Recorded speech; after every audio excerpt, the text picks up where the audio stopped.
Welcome back, Global War 1939. We are continuing our series of an in-depth look of each nation. We just finished off with the Russians. Now, the next in turn sequence would be the Commonwealth, France, Poland, and Holland. Now, all these nations actually maneuver at the same time. This faction is kind of unique in a way.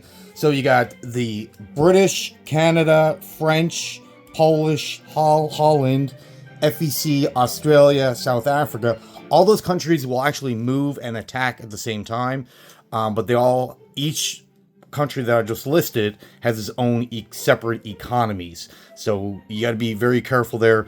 The money you collect from Canada cannot be spent by the UK proper, or Australian money can't be spent by the country of South Africa. So you keep all their economies separate, but they move and attack all at the same time. So to break this up, because to do all those nations all at once in one video would take forever. So we're actually going to break this up. So we're going to talk about the French right now. We'll include the Holland, include Poland, because even though they're very minor territories, so you consider these out of the Commonwealth, these are the minor nations, but it is definitely worth understanding how three of these nations actually work in the game, and it's important that you understand that. So we'll do our own separate video for those, and then we'll move on to the UK and their allies.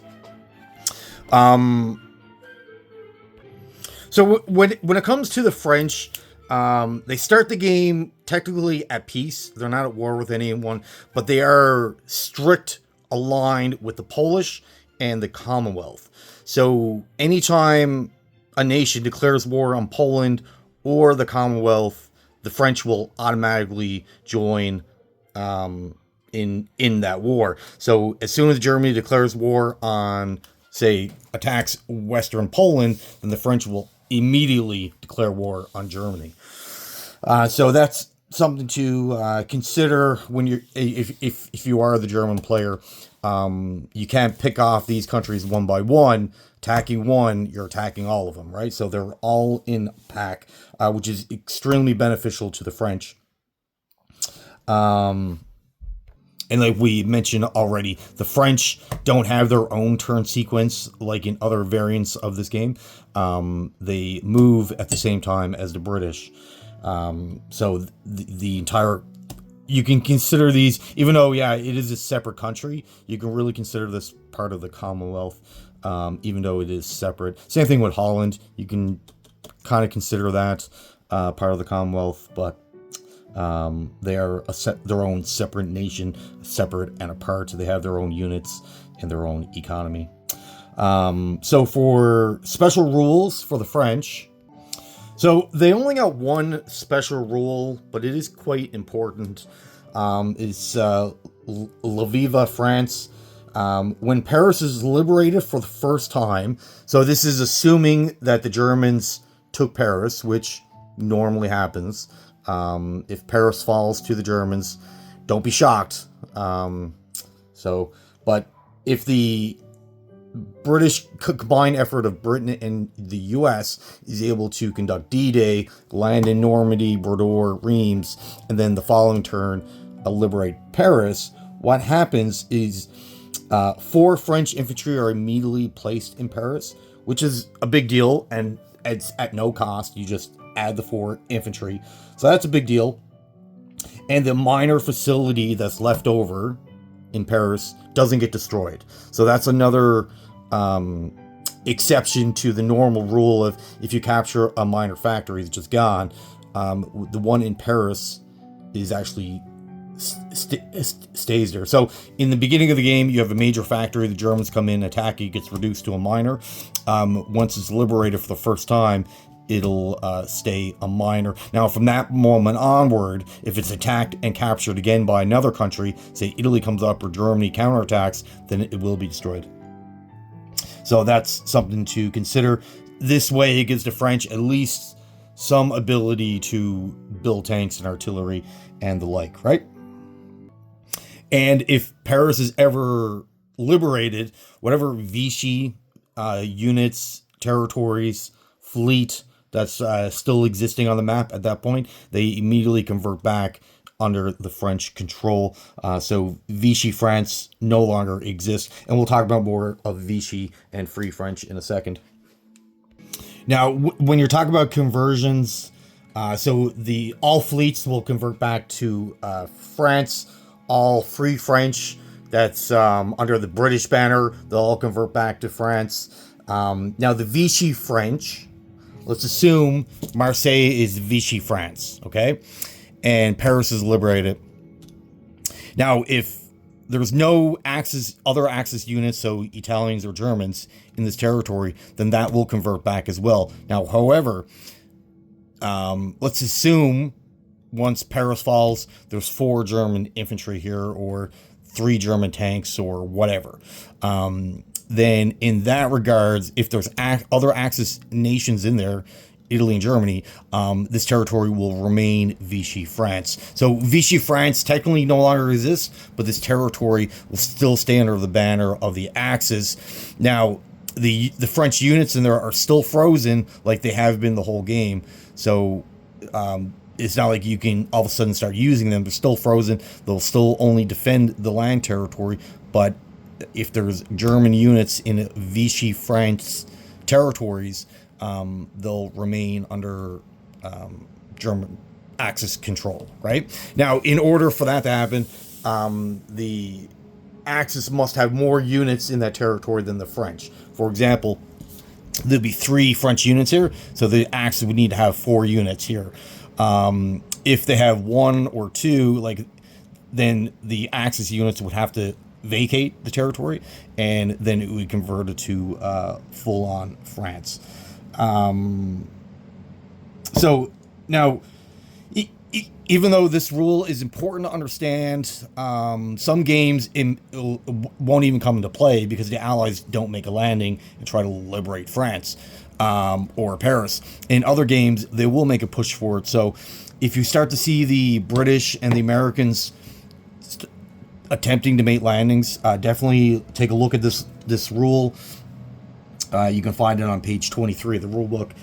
So just familiarize with it. You don't need to fully understand it at the beginning of the game, but certainly if you're thinking that landings are about to happen, read up on it. Just make sure you fully understand it. It is pretty simple. Paris gets liberated. 4 free infantry pop up. The factory remains. All Vichy ships convert back to France. All original French territories convert back to France, unless it's Vichy territory and there's more other Axis nations in there, then it'll stay Vichy. Otherwise, it'll just convert back. So another example, let's assume this is all Free French, but all 3 of these are Vichy, and Paris is liberated. Then if there's no other Axis here, all this will convert to Free French. All the income from the French territories will be collected by the French player, purchased by the French, and they'll operate as a normal nation. So that's basically all that is saying. So that's really their only special ability in the game. Other rules regarding the French trigger off normally on turn 1. So normally Germany has 2 impulses. So the impulse 1, they'll come into Reims, and then the second impulse, they'll come and take out Paris. So Paris normally falls on turn 1. Now, what happens there, then at the end of all your whatever battles that you're doing, the German player will immediately establish Vichy France as a satellite state. So this is a vassal state. It doesn't collect income. It doesn't move. It doesn't attack. Any forces are locked into whatever territory or sea zone that you're in, and they only defend, right? So if you had Vichy ships here, say a battleship and 2 subs, and the Allies come in, these ships will fight the Allies. But if no Allied vessels come into the sea zone, then they'll just sit there for the whole game. They're only defending. Now, another thing is, another way to realign French ships let's say after you establish Vichy France, and in season 28-24, there's a battleship, couple transports, whatever. Say there's 2 French destroyers that are Vichy, and the territory this sea zone is connected to is Normandy, and you'll know what territory is connected to because of the naval base. That's what you're looking for. You're not, because then people will argue it's any of these sea zones, but it's the sea zone that the naval base is connected to. So Normandy would be sea zone 24. Bordeaux would be sea zone 28. And the Americans, British liberate Normandy, then whatever French vessels there will convert back. They'll convert back to the Allied side, right? So that's another way to get Vichy ships back to fight the Axis, or you can liberate Paris, and every Vichy ship on the map will immediately convert. So how Free France works, Vichy France. So let's talk about Vichy first. So there was a couple of key aspects you need to understand about Vichy France, and we'll talk about how they get established, but let's just talk about the rules associated with Vichy France. Vichy units are not allowed to move or attack. They can only defend. So we just talked about that. Axis units may move through or assist in the defense of Vichy territories. So German, Italy are fully allowed. They have full military access in the Vichy territories, and they'll defend alongside Vichy French units. The Allies treat Vichy-controlled sea zones as hostile and may not pass through if Vichy surface warships are present. Now, it's a little different. If there's only a sub there, that changes things up, but if there's surface-level warships, the sea zone is hostile. So you got to keep that in mind when you're conducting your operations as the British or the Americans in the Atlantic. If the Allies desire to perform an amphibious attack adjacent to a Vichy land territory, the Vichy sea zone first needs to be cleared by the Allies. So that's all normal. Like, there's nothing out of the ordinary there. If the British are making a landing into Western Germany, but there's a German fleet in sea zone 16, well, obviously you need to clear the German fleet first. There's no difference between the Vichy ships. You need to clear the ships first and then make your landing. So that's all normal, nothing crazy. If a Vichy territory is attacked by the Allies, all Axis units in the territory participate in the defense. So that's German, Italy, Vichy, they all defend together. Vichy France does not collect income. It is collected and spent by the German player. Therefore, it cannot produce new units. So we just touched on that. Any Vichy territories, you can really, if you're trying to wrap your head around all this, you can consider Vichy France territories as German. Technically, they're not, but when you're collecting income, you can consider them German territories. Okay, so if Marseille rolls and it lands on Vichy France, you put the Vichy France marker on the German collect income phase. They'll collect $3 for that territory, and that goes for all the French territories, minus the ones in the Pacific. If those 4 French territories in the Pacific, if they go Vichy, you put a Japanese roundel on them, they'll be fully Japanese controlled. Japanese will collect the income. Now, out of the 4 territories, there's only 2 that are actually worth anything. There are 2 French islands.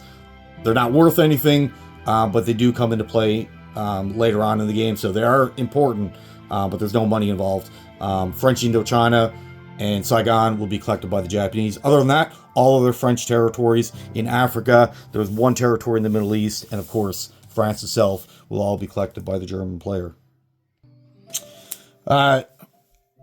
Axis nations cannot build new units, facilities, or repair facilities on Vichy-controlled territories, other than placing Germans' Western European coastal territory bonus facilities. So, what that means is that you got Marseille here, again, assuming is Vichy. what that's saying is that Germany can't build a factory here, right? Brodor, if that becomes Vichy, you can't build whatever here. Now, what you could do is Germany has, under their national objectives, if they meet a certain criteria, they can get free coastal guns. Then you can place those coastal guns on the Vichy territory. But other than that, like, you can't build a factory or anything like that, right? Vichy cannot utilize scorched earth to destroy facilities. If Brodor goes Vichy, and you got a air base, naval base, they can't destroy it. But now if Germany owns Reims, then they can. But if Brodor is Vichy, then it can't. It would have to be fully aligned to whatever nation is trying to actually destroy that facility. That really doesn't come into play a lot. Really wouldn't worry about it, but just know that the Vichy French can't destroy facilities. If a Vichy territory is liberated by the Allies and the adjacent sea zone contains Vichy ships, these ships are converted back to the Free French Naval Forces, which then would be under the umbrella of the Commonwealth. So that's all the special rules associated with Vichy France. Special rules associated with Free France. So Vichy France is Axis, Free French is Allied, and anything related to France really considered under the umbrella of the Commonwealth. Free France moves and attacks at the same time as a UK player. So they're Free France. The rules on movement and attacking never change. They're in place since the beginning of the game. All income generated from territories under the control of the Free French forces are awarded to the UK. So the same principle applies for the Free French as it does the Vichy. Vichy will go to Germany, any money. Free France, all the money goes to the Commonwealth or the British player. All new territories captured by the Free French are donated by a Free French roundel. So you'll still, if they capture, say, for example, down here, if these three territories align with Free France, they attack Tripoli, then you'll just put a Free French roundel here, but the money still goes to the UK. It's just designated as a French territory at that point.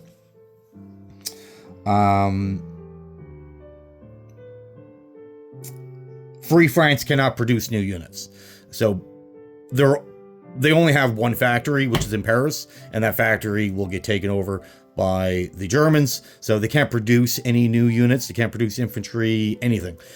So whatever units you have on the map, once Paris falls, that's what you got to use. But again, if you're thinking of Free France under the umbrella of the British, it's not like you're fighting on your own. Like, you have an entire British army standing behind you.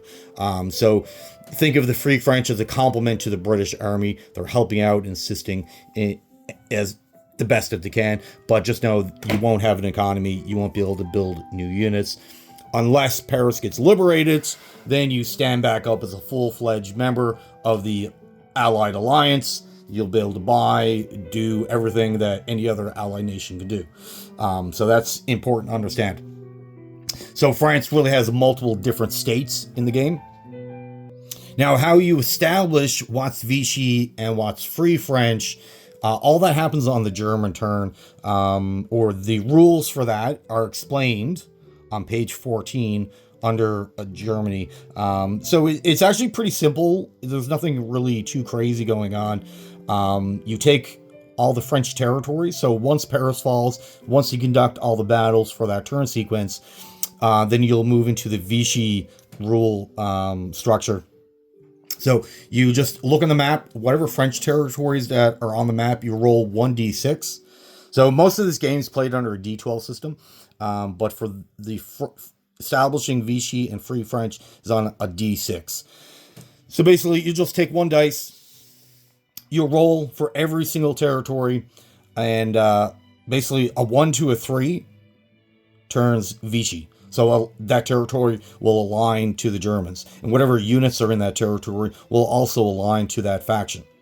On a roll 4 to 6, it goes Free French. So not one side or the other has an advantage, it's 50-50. So you can play games like the last bunch of games that I just played. I think the last 4, Marseille goes Vichy, which is just 50-50 draw, just a luck of the dice. Now, I get the next game I could play, this goes Allied, right? And then even down here, I think the last game, well, the game I played against Triple Crown, this one Allied, and these went Axis. And the game before that, I really can't remember, but all I'm saying is that all these territories have 50-50 chance of going Axis or Allied. Now, for the naval, it's a little bit different. Now, you roll for every ship. Now, when you're rolling for these, you should really think about them in 2 different sections. So you got all your ships in the Mediterranean. Roll for all them separate and apart from the ones in the Atlantic, okay? Because it'll determine, if you bunch them all together, they could end up in wildly different places on the map they shouldn't be, okay? So just take all your ships in the Mediterranean, pile them together, roll all of them out, and then whatever's in the Atlantic, roll all of them out. Because unlike the land units, they'll just stay where they are. The ships have the potential of moving around depending on how the French land territories rolled, okay? So on a roll of a 1, that ship becomes German. Now, at that point, the ship needs to be moved. So it'll move to the closest German, the ships in the Atlantic will move to the closest German port, which will be up here. The ones in the Mediterranean, if they roll German, which would, if it's here, will more likely end up in Sea Zone 39. Okay, so let's go to the closest. I'll just read it out to you. On a roll of 1, ships become German and is moved to the nearest German territory or Vichy territory. And if there are multiple German territories within the same range, so the same spacing away, the German player decides which territory that ship moves to. If in the Mediterranean and there are no Vichy ports that are available, they move to Sea Zone 39 adjacent to Italy. So that'll be your backup. So first, you're looking for German naval ports, which they'll be up here. So that's super easy for the Atlantic. Now, for the Mediterranean, there are a couple ports. Like the French have a couple ports in the Mediterranean, but if Marseille and this territory, but if they go Allied, then the Germans got nowhere to go. Then they have to go to the closest Italian port. Okay, that's all that's saying. On a roll of 2 or 3, the ship becomes Vichy. So then it's going to seek out the closest Vichy port. So Mediterranean is pretty simple. Marseille, this territory, if any of those go Vichy, then it's going to go to the ports here. So this port is in Sea Zone 45. This port's in Sea Zone 37. Again, if there's no suitable Vichy territory or Sea Zone, it'll go to 39. Up in the Atlantic, the way I play the game or operate German Stern, Normandy would be German. Bordeaux has the potential to become Vichy. If this is the situation, if Bordeaux goes Vichy, then the ships will end up in Sea Zone 28. That's on a roll of a 2 or 3. On a roll of a 4, they're completely scuttled. They're removed from the game. They're destroyed. So you just take them out of the game. On a roll of 5 or a 6, they become Free French. Also aligned to the British. The British will control them. And you'll follow the same rules as trying to figure out where they go as the Germans. Now, luckily for the British, all the German ships are in Sea Zone 24. Britain has a naval port in London in Sea Zone 24. So if any of these ships go Allied or Free French, they'll just stay in 24. You don't have to worry about moving them. Now, the ships down here, you do have to worry about it. Assuming, if these 2 ports are unavailable. Now, if this is Free French, then they'll move here. Otherwise, then the closest port will be Gibraltar or down here in Cairo. So you just gotta pin it out. Obviously, if the ship is starting here and getting rolled for, obviously this is much closer than all the way down here. Now there is a sub here, which then if that goes Free France, then it'll be moved here because that's closer than over here. So that's pretty much the gist of how Vichy France, Free France are established, and that's how you'll determine what territory aligns to which side, how the ships end up. It's all on the D6. The rolling is pretty fair. Maybe for the ships, the Axis might have the advantage because they got a roll of a 1, a 2, or a 3, which is beneficial. A 4 is just destroyed, so no one benefits from it. The Allies will only really benefit on a 5 or a 6. So the Axis might have the edge there. But if you play enough of these, it'll average itself out. So, you know, I wouldn't put much thought into it. Obviously, the territories is straight up 50%. It could be pretty nerve-wracking if you're thinking about this from the Axis point of view. There are a couple territories that are essential to the German opening round strategy that they want aligned. The other territories, that like the one down Madagascar, you know, West Africa, French West Africa, whatever. Doesn't matter how they line, but there are certain territories of the French that the Axis are super concerned about, and rightfully so. The Allies, for the same reasons, want those territories under their control for the exact same reasons that the Germans want them. So it could be quite nerve-wracking to roll that dice, and you're like, oh my goodness, how is this going to land out? And it'll greatly affect the rest of round 1, round 2 onward, right? So, but we'll talk about more of that on the Italian turn. So for the French units, we won't really go over. They're all standard. They're all box units. Same infantry, artillery, tanks, fighters. Same battleships as any other nation. So we're not really going to talk about those. They do have one unique unit.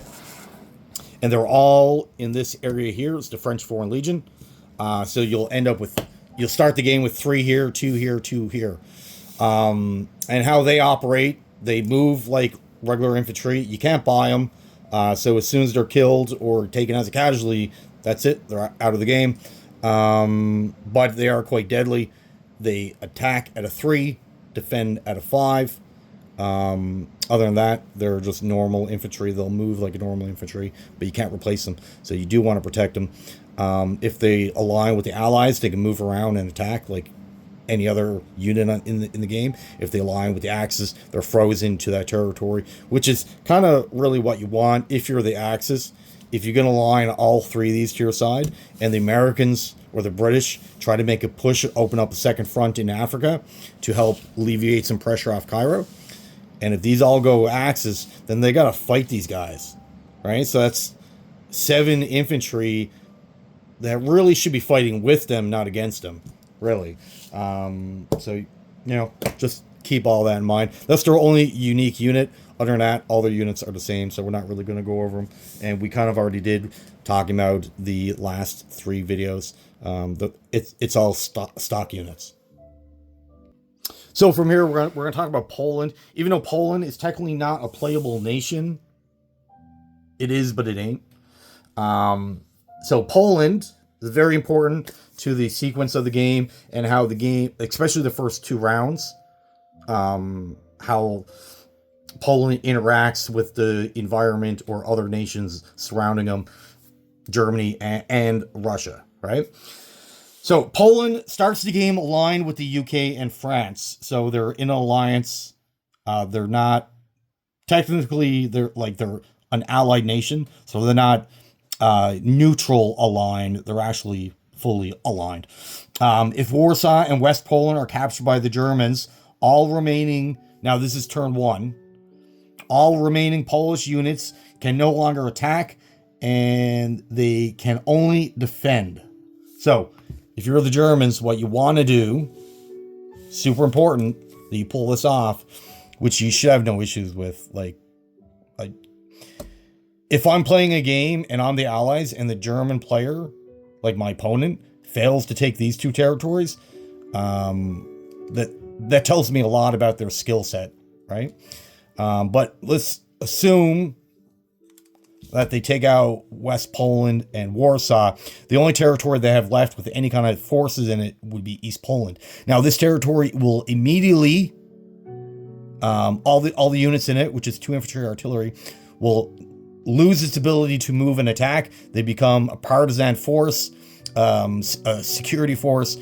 They lost their central government. They have no real generals. They have no military structure. So really think of them as partisans. They're just under the command of their local captains, sergeants, stuff like that. But they don't really have any command structure.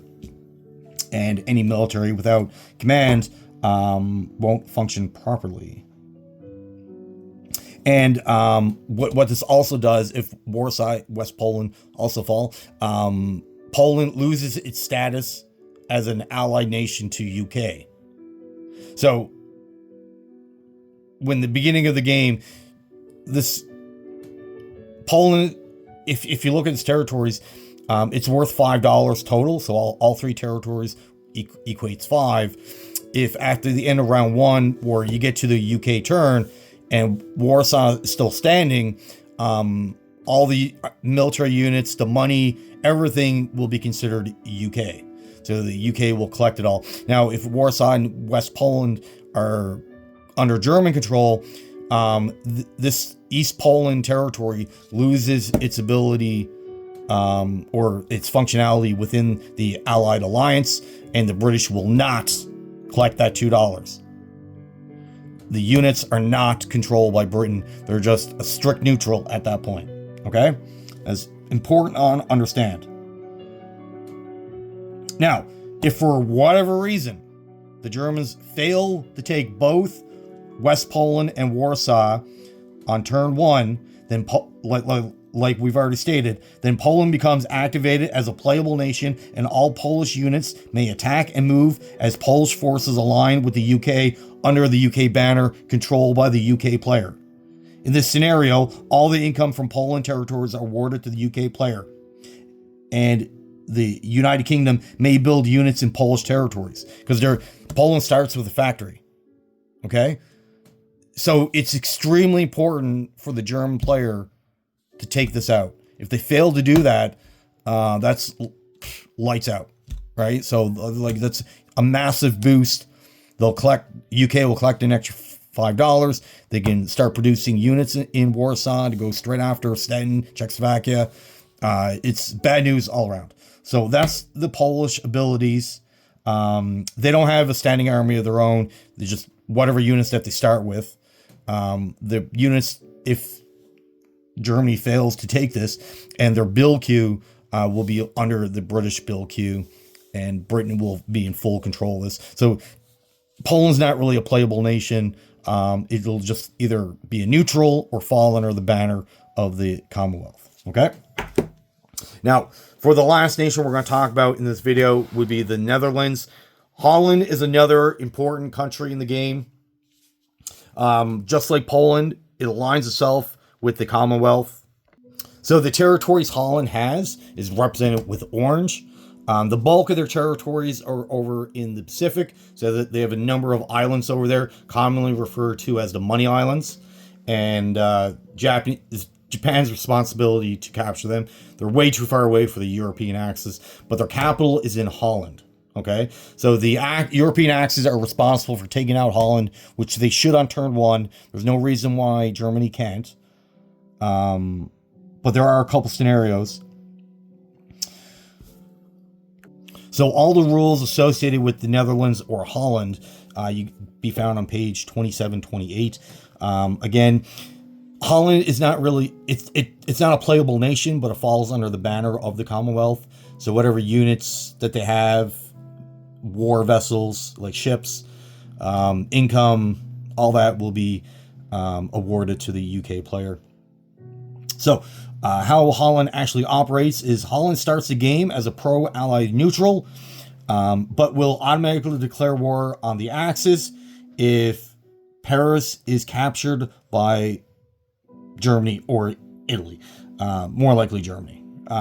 Or if the European axis is attacked, obviously by, if they're straight on attacked, or Paris falls. So if your strategy is to ignore Holland and just go straight for Paris, then Holland will declare war on you. So if you're going after Paris, you might as well just take out Holland all at the same time. Okay?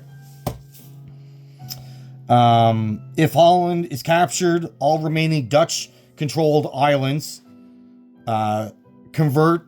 They're no longer, just like Poland, those territories are no longer fall under the British banner at that point, but the territories remain an allied neutral.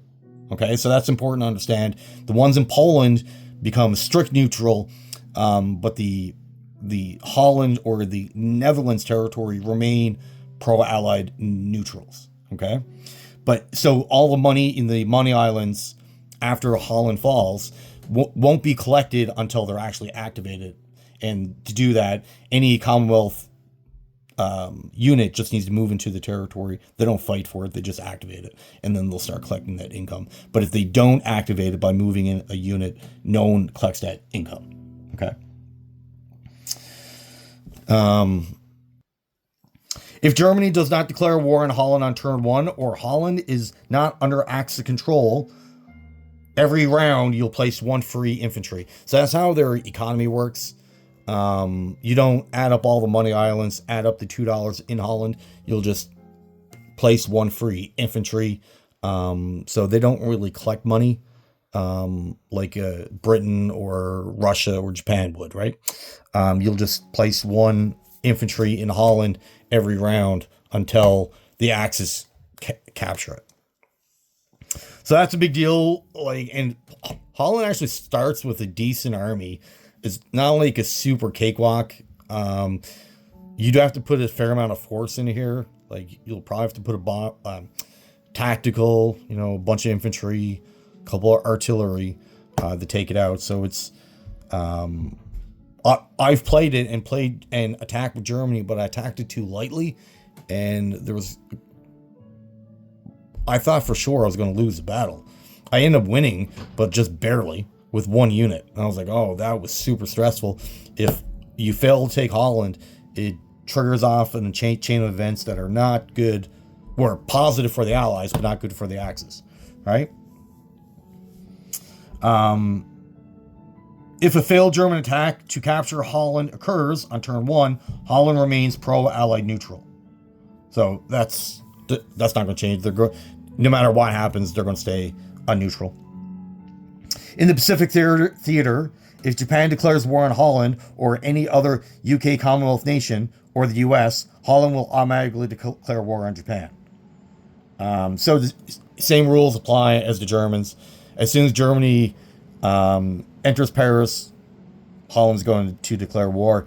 If Japan declares war on the Commonwealth, like FEC Australia, then the Dutch units that are still on the map in the Pacific will align or go to war with the Japanese under the FEC banner, right?